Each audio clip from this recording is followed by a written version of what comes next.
Bukod sa Fever Express Lane sa mga health center at ospital, paitingin na rin ng mga eskwelahan sa Quezon City ang clean-up drive at health education kontra dengue. Si Ray Ferrer na Radyo Pilipinas para sa Balitang Pambansa. Ipinag-utos na ng Quezon City Schools Division Office ang pagpapaigting sa kampanya kontra dengue sa mga paaralan sa lungsod. Sa inilabas na memorandum, obligado ang mga paaralan na magpatupad ng preventive at proactive measures upang maibsan ang pagtaas ng kaso ng dengue sa mga paaralan at komunidad.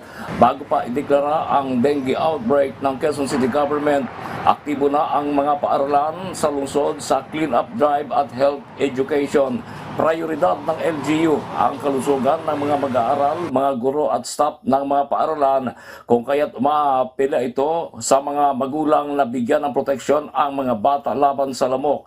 Samantala, bukas na rin tuwing Sabado at Linggo ang mahigit 60 health centers sa Quezon City para masuri ang mga pasyente na posibleng may sakit na dengue.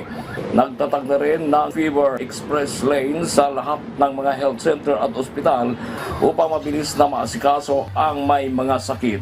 Mula sa Radyo Pilipinas, Ray Ferrer para sa Balitang Pambansa.